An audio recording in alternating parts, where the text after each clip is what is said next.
Well, as Aaron just said, we've been moving through a series kind of all summer long. It was a 12-week series, and we went through 12 different legends. And we looked at them. What we really want to do, as you guys know, as you guys kind of walk with us this summer, was to hear that we were looking at the moments that define their life, the moments that these legendary individuals, these men and women of the Old Testament that God used to do phenomenal things and do things that we know of, and we know what they did.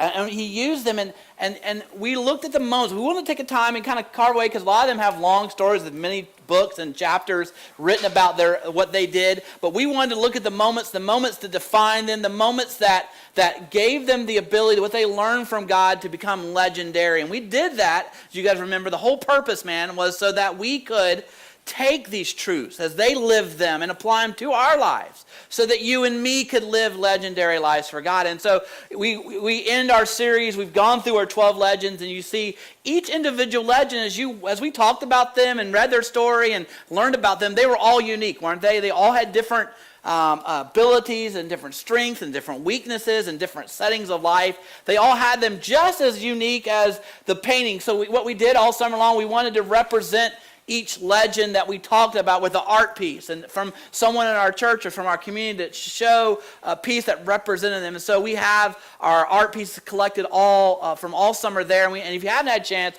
to check them out, on your way out today, check out the art pieces. There's all different styles. They're all unique. That's what I love about them. There's not one that's similar or the same. They all have a different perspective, a lot of them have different mediums of how they use to portray the art. And what I want to do for a moment is, if you did an art piece, I'd ask you to stand real quick. I just wanted to thank you personally in front of everybody. So go ahead and stand up. I've asked the people to be here today, so thank you very much.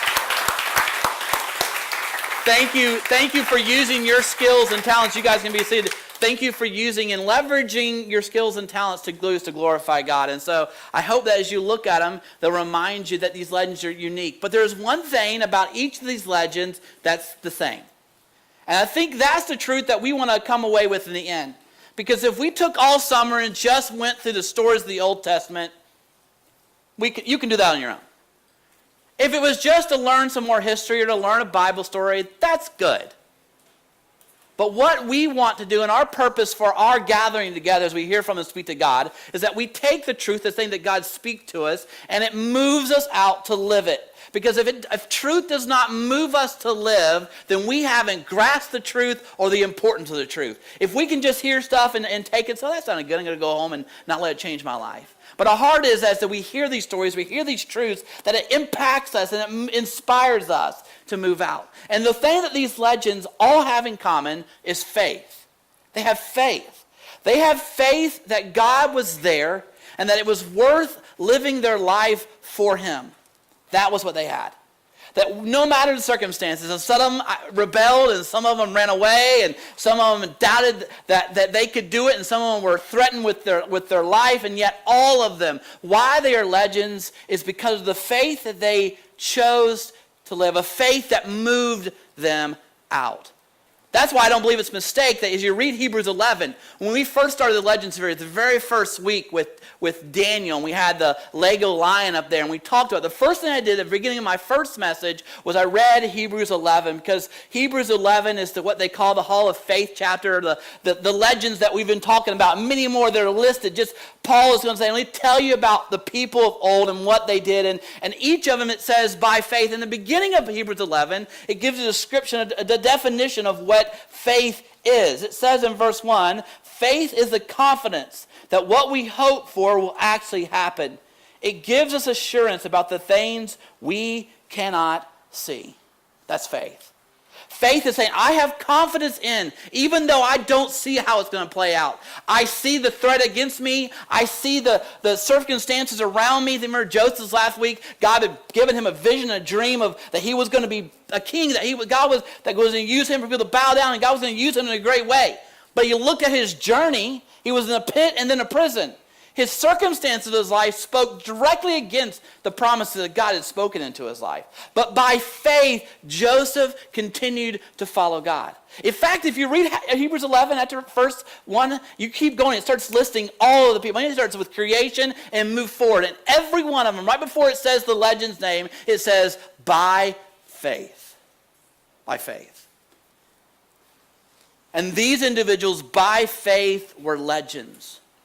Not because of who they were, not because of some talent that they had, not because they didn't have doubts, and not that they didn't have fears, not that they were perfect and never made mistakes. No, these were individuals just as broken, as messed up as you and me, who had questions, who had doubts, but chose to live and operate in the thought of faith that, God, I believe that you are here, and I believe living for you is most important, and I will give my life if it means being thrown to lions or thrown in a fiery furnace or going back to the face this or being cast into, swallowed by a whale, whatever it takes to go back to the enemy.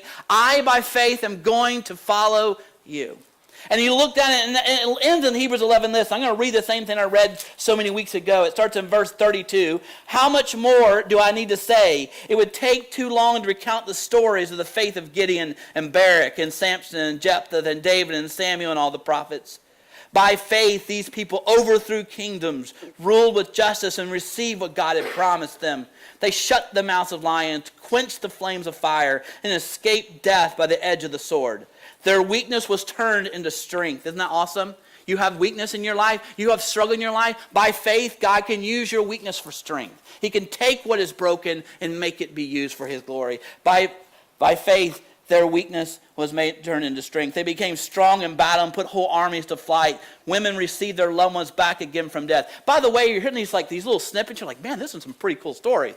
Guess what? I encourage you, pick up the Old Testament and start reading some of the amazing stories of the Old Testament. There are some great ones. You can find the stories that he mentions here and many more. You go forward. Some were jeered at and others were cut open with whips. Well, I'm going to skip a verse. But others were tortured, refusing to turn from God in order to be set free.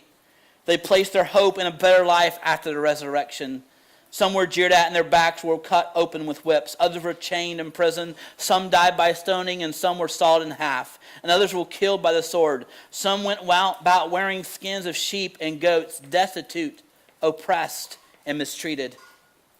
They were too good for this world, wandering over deserts and mountains, hiding in caves and holes in the ground. You look at it and it almost says, the world would not reckon them and esteem them because who are they and what did they accomplish? But because they were faithful servants of God and endured the pain, the suffering, the caves, even the death, that God used them to do great things. We are standing here today because people were faithful. And so we move forward and it says this, they weren't even worthy, the world was too good for them. They were too good for the world. Then it goes like this, and then verse 30, and all these people earned a good reputation because of their faith, yet none of them received all that God had promised. This is before Jesus had come. They were looking forward to a time a Messiah would be here, but they had not seen the promise fulfilled. They had not received. They were living in a place of faith, looking forward to one day when God would do something. And yet they live with such strong faith with no evidence of what it would look like. No proof and no history of what was going to happen. Look at this. For God, look now verse 40. For God has something better in mind for us, so that they would not reach perfection without us. Now you say, as I said earlier, you say that's I love. Anytime I feel discouraged, I just read those verses. I'm just telling you right now. If I feel discouraged, I feel like my life's unfair, and I feel like I'm getting caught in my own little world, I need to read that part of the story and see the people who risked everything, and God wrote about them. And their faith was based on something that had not happened, and yet I have a faith that I can look back and see what has happened.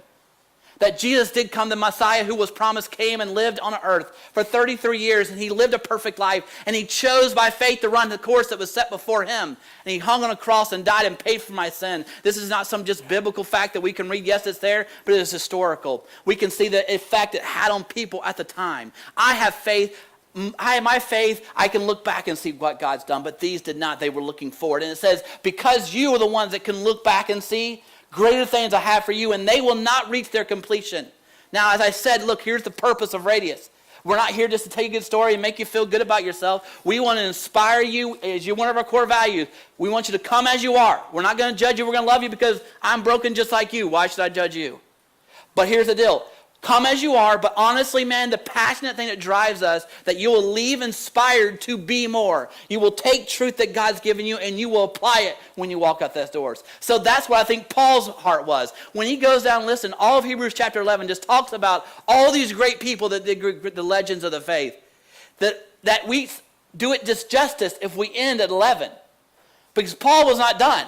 In fact, Paul, if you the scripture you keep reading, it's actually 12, 1 and 2 really is the conclusion of Paul's talk and talking about all the legends. So if we're going to look at the conclusion of what Paul's thought was, we go straight out, God's got these things and they will not receive it until you have received your part. So look at verse 12, or chapter 12, verse 1. Therefore.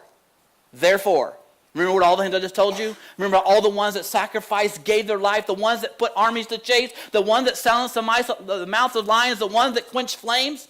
Those, therefore, since we are surrounded by such a huge crowd of witnesses to the life of faith, let us strip off every weight that slows us down, especially the sin that so easily trips us up, and let us run with endurance the race God has set before us.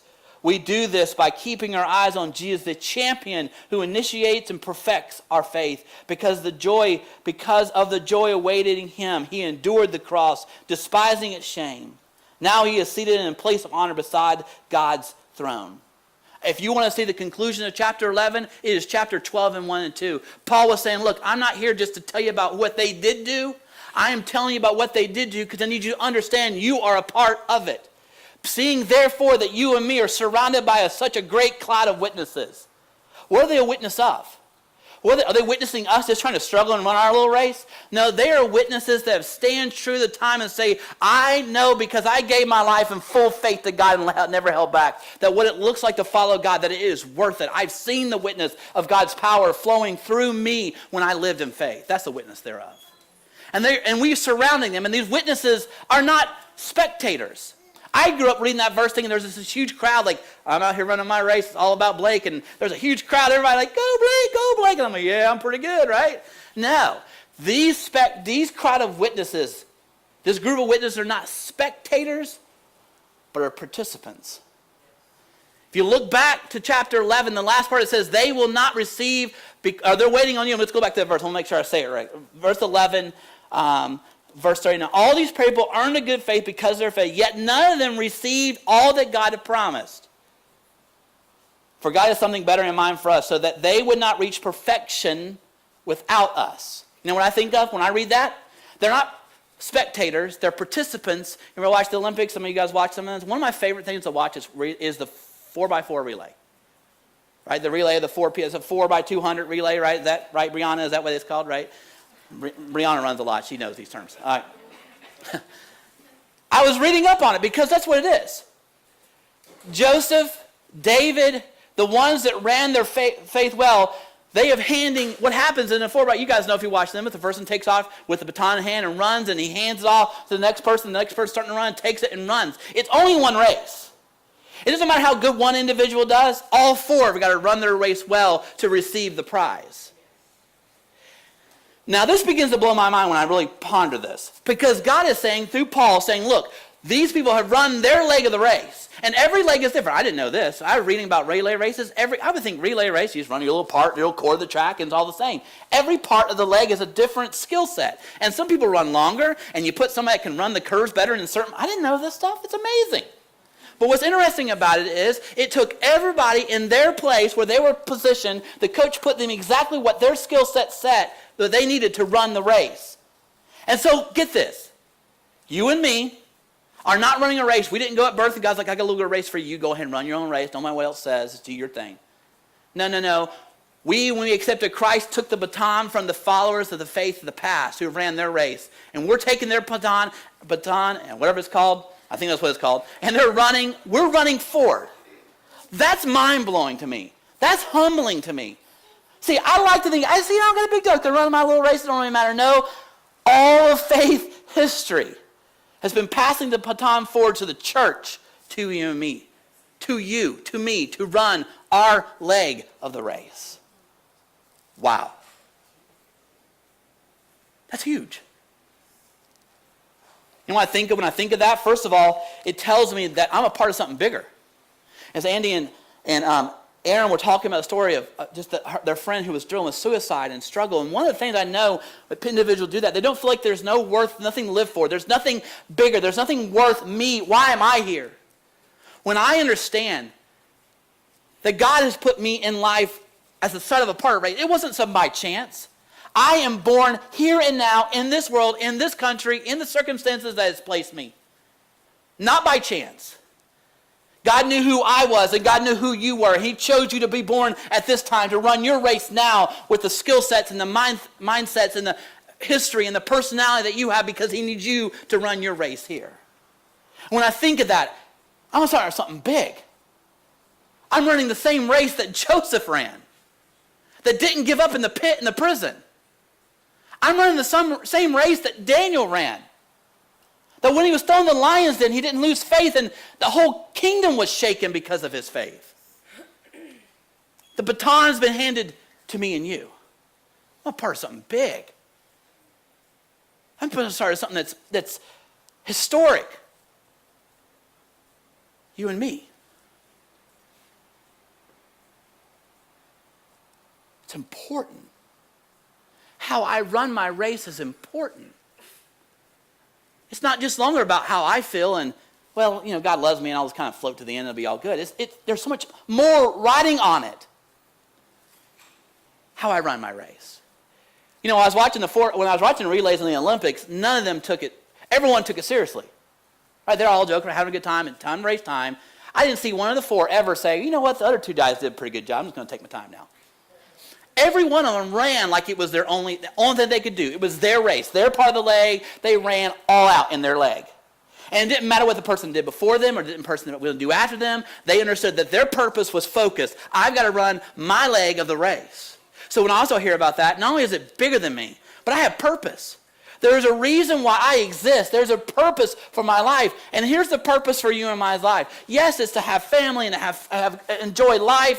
But you know what the purpose of our life is? To run the race that was set before us. What's running a race that's set before us? It means God has put a purpose race in front of me, and I've got to live my life pursuing God in faith. That is the reason you and me exist. That's it. I can get distracted. We can get distracted, right? But if we come down to it, there's been a race running and a relay race, and it's been handed to you and me as a church to further the kingdom of Christ, to be Christ to this world. And we don't have to look forward to one day when a Messiah came. We know he's come. He died for the sins of the world. He gives hope to the hopeless. He gives life to the dead. And he has handed the baton to you and me to run. I have purpose. I have purpose.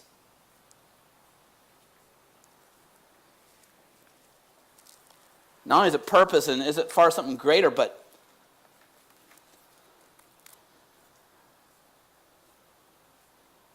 responsibility.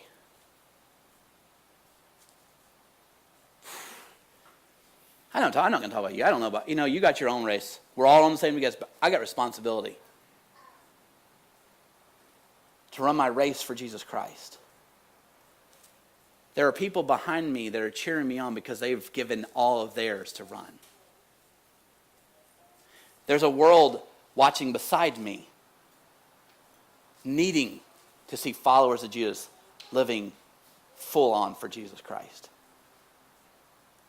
And there's an individual standing at the finish line who paid for me to be able to even run. He already finished his course. I have a responsibility to run my race. We run with purpose. It's interesting. We then are not called to be spectators to the faith race. You understand? That's why we at Radius, we don't say we want you to come to church. We don't call this a church. You are the church. This is a gathering space where the church comes together. Because the church is not some headquarters in Seattle where somebody sends the people we need and the finances we need and they just give us a list of things we need to accomplish. No, God has spoken to you and me as a church to run the race in this city, to live it out in a real way. We are not meant to be spectators saying, well, I've got my ticket out of hell. I'm going to sit here and just kind of chill. No, I am meant to, when God gave me the baton to run forward, to run with everything I had, because this city needs to see people full of love of Jesus Christ, to show them a tangible way. And I've got to run my race. And I'm not meant to be a spectator. Well, they can do it because they got this skill set. No, we are all, if you're the church, and I hope you are, you need to understand you're not to sit there and let it be done. You are the church. Go and do. Live it in your community. Live it in your workspace. Live it with your friends. Live it in your neighborhood, because there is only one thing worthwhile. The only thing that we're on this earth for is to run a race of faith.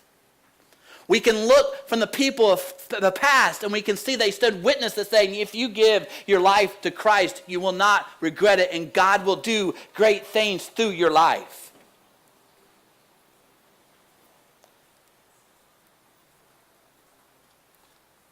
Run. And Paul says, here's how you run. Strip off any weight. Now, for me, that'd be a lot more. But we all have weights in our life. Physical.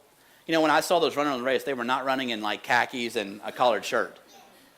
They were stripped down to the bare essentials.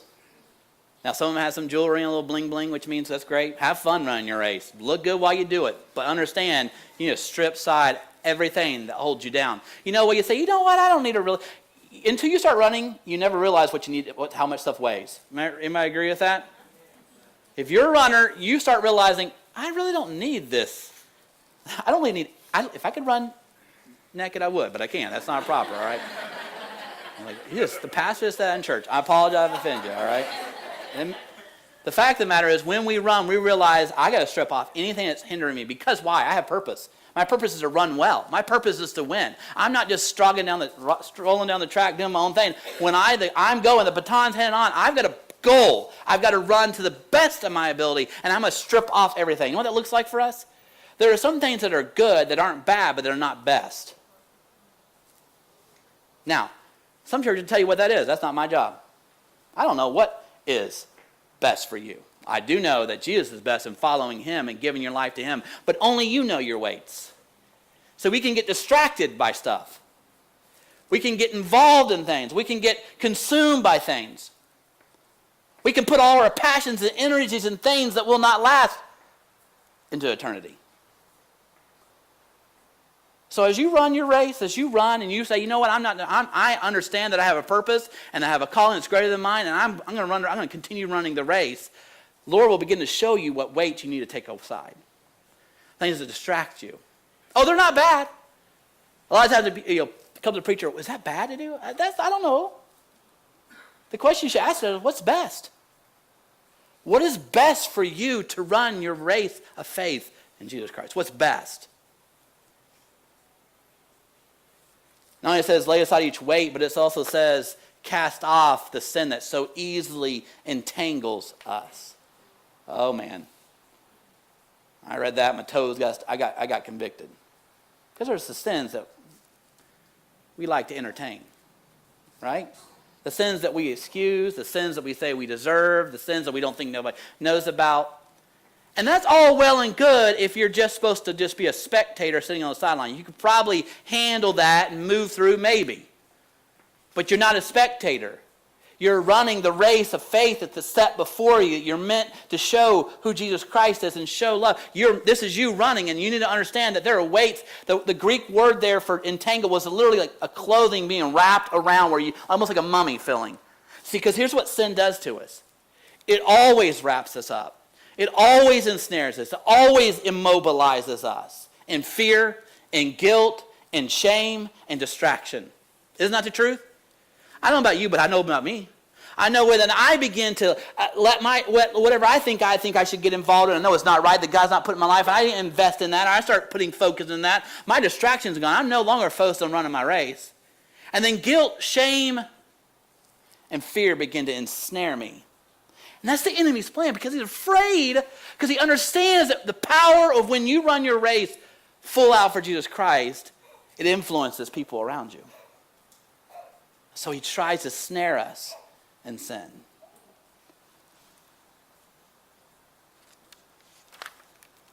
Sin shifts our focus to self and sabotages our priorities. Isn't that true? For me, it's true. Sin shifts my focus to me. Not my wife, not my kids, not my friends, not my family, not my neighbors. And it sabotages, it robs me of the race that's set before me to run. The promises and the potential that God set before me to achieve. You are important because you are running a race. Strip off anything that holds you back. Find what's priority and seek Him. Lay aside that sin that so easily entangles us, because there is a race to be won. There is something worth running for. And at the end it says, you know how you're going to do that? You know how we're going to do that? Because it's hard. Can we all say it? Turn to your neighbor. It's hard to strip away sin and weights, right? I mean, for real, it is. When we be honest, we're church. We tell truth, right? It is hard to lay aside the sins that entangle us and lay aside the weights that want to ensnare us, right? It's hard. How do we do it? By keeping our eyes on Jesus. Peter understood that. Peter was in a boat on a rocky sea, and Jesus said, hey, come out of the boat. God was calling him to do something that was humanly impossible. But Jesus, the Bible says that Peter stepped out of the boat, keeping his eyes on Jesus, began to walk on the waves, until what happened? He turned and looked at the waves, and he began to sink. The secret for us running our race, wherever He has you, college, work, home, your race looks different. Everyone's unique. You have different skill sets. God's placed you who you are and where you're at for a reason, but understand we're all running the race. And how we strip off the sin and how we don't let anything distract us and we keep priority is we keep our eyes on Jesus. Because when our eyes are on Him, we're not looking at ourselves, we're not looking at the obstacles, and we're not looking at others. And I look to Him who has already run and won the race. I look to Him who says, I am the one that initiated, and I'm the one that will complete. I am the one that you say, I don't know if I can take another step. I will take another step for you. I am the one that ran the hardest race when I died on the cross and took away the sin for you. And now I am in heaven, and everything is under my control. And He says, look to me as you run your race. We have our last art piece, the 12 pieces, right? But 13 weeks. The last art piece is a mirror. You know why? Because you are the masterpiece. You are the art piece that God wants to use. Each of these legends were represented in art, showing who they were and what they went through. But I can tell you the race is not over. And if you are sitting here breathing today, you are running a race and God's called you to move out. He is destined you to good works, and He has promised that you are His masterpiece. So as you look today, as you walk out this door, understand you are the final art piece. It's you. And with all your mistakes and all my struggles and all of our problems, God is calling out to you. Lay aside the distractions and get rid of the sin and follow me. Be like that last person in the relay. You know that last person that I saw even in the races, man? When that finish line's crossing, right? They're leaning forward. I mean, sometimes they're falling forward, right? And we had some little happens that there. And I saw one the last race, the guy literally just dove, fell, tumbled. You know what it looked like? He was off. There was nothing else he was committed to. He was committed to finishing his leg. Paul says, I press on towards the mark for the prize of the high calling. Press means to no regrets, no holding back, following hard, leaning all in. God, I'm running my race for you. And if you and me do that, if we do that, we'll step outside these doors and the tangible love of Jesus will be felt. And people will see hope and see Jesus like they've never seen Him before. On your mark. Get set. You know what's next. Let's go. Let's pray. Lord Jesus, thank you for this.